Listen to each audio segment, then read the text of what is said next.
Brought to you by Penguin.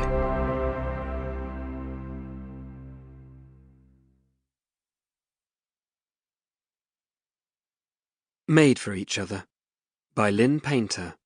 Read by Saylor, Curda and Teddy Hamilton. For Kevin, I love you more than Saturday night spaghetti with Pappy.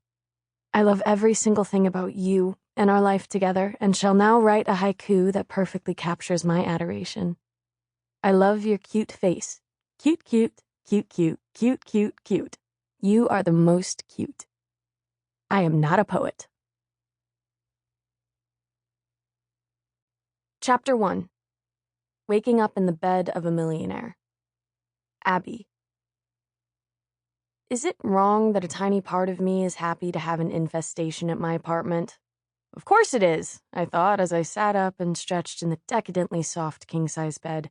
But who could blame me? The luxuriousness of the million thread count sheets alone made it way less of a hardship, not to mention the frothy memory foam pillows. Honestly, I wasn't sure how the wealthy ever dragged themselves out of bed in the morning when it felt so good to just lie there, cocooned in expensive linens.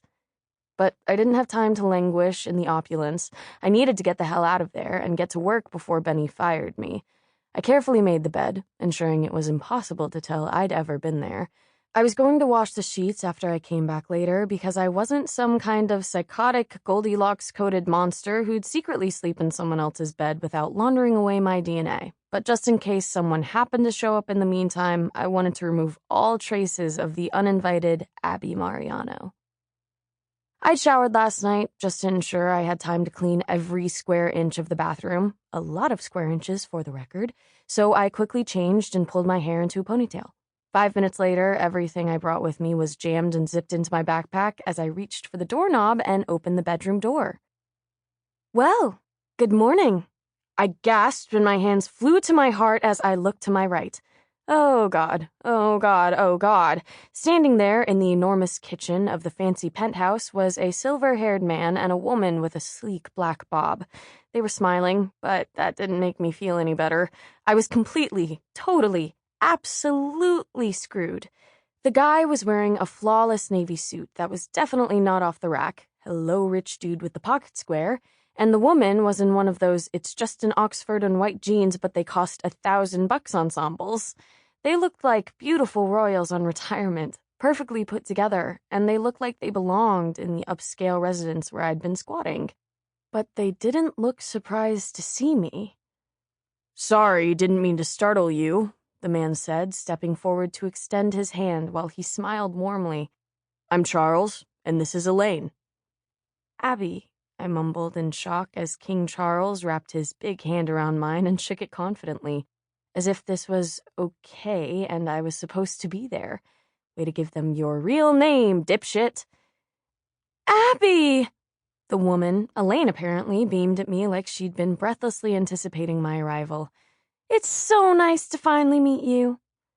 Yeah, same, I said, unsure of what she could possibly mean by finally. Am I in an episode of some pranking show? Are the cops on their way and the Chuck Laney duo before me is simply a distraction to keep me from getting away? We helped ourselves to your muffins, by the way. Charles pointed toward the cooling rack on the center island, where the 6 face-size blueberry muffins I'd painstakingly made from scratch in that glorious gourmet kitchen the night before had now been reduced by 2. They ate my muffins.